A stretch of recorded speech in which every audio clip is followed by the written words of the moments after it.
হাজার মাস ইবাদত করলেও তার চেয়ে তার বেশি সওয়াব আল্লাহ রাব্বুল আলামিন দিয়ে দেন। সুবহানাল্লাহ।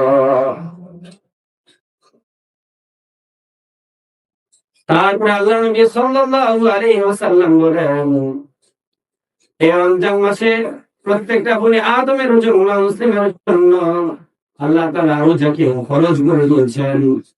রমজানের রোজা ফরজ করে দিয়েছেন এবং রাতের নামাজকে আল্লাহ তাআলা নফল করে দিয়েছেন।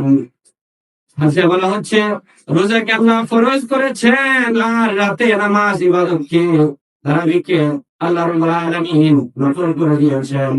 আর নবীজি সব সময় পড়ার কারণে সাহাবায়ে কেরাম পড়ার কারণে সুন্নতের মর্যাদা হয়ে গেছে।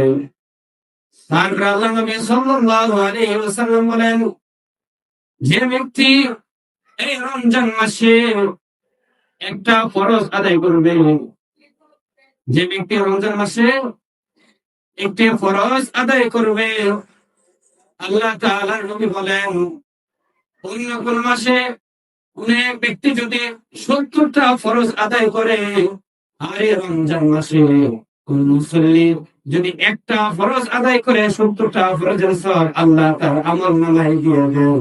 সুবহানাল্লাহ। এটা আমার মুখের কথা না, দেখেন নবীর ভাষায়, ওমান আদ্দা ফারিদাতান ফিহি কানা কামান আদ্দা ৭০ ফারিদাতান। একটা ফরজ আদায় করলে আল্লাহ রাব্বুল আলামিন নবী বলেন তাকে ৭০টা ফরজের সওয়াব দিয়ে দেওয়া হয়। সুবহানাল্লাহ। দেখেন কবে স্পেশাল মাস রমজান মাস। তারপরে বলা হয়েছে কেউ যদি একটা নফল ইবাদত করে, একটা নফল ইবাদত করে, আল্লাহ রাব্বুল আলামিনের নবী বলেন অন্য কোন মাসে এক ব্যক্তি যদি ফরজ আদায় করে থাকে আর রমজানে একটা নফল আদায় করলে ফরজের সমান সওয়াব আল্লাহ রাব্বুল আলামিনের হাবিব বলেছেন। সুবহানাল্লাহ। তাহলে একটা নফল করলে অন্য মাসের একটা ফরজ সওয়াব আল্লাহ তাআলা দিয়ে দিবেন। বুঝছেন বিষয়টা?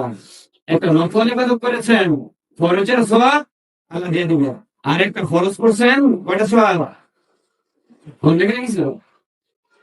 হ্যাঁ, একটা ফরজ আদায় করে ৭০টা ফরজের সওয়াব দেওয়া হবে। আর একটা নফল করলে ফরজের সওয়াব দেওয়া হবে।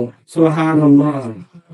সওয়াব তো আগে বুঝতে হবে, আমল যে করবেন না বুঝে আমল করবেন না বুঝে করবেন, আগে বুঝলে শোনেন, তাহলে না আপনি ইবাদত করতে উদ্বুদ্ধ হবেন, অনুপ্রাণিত হবেন যে আসলে রমজান মাস এ নয়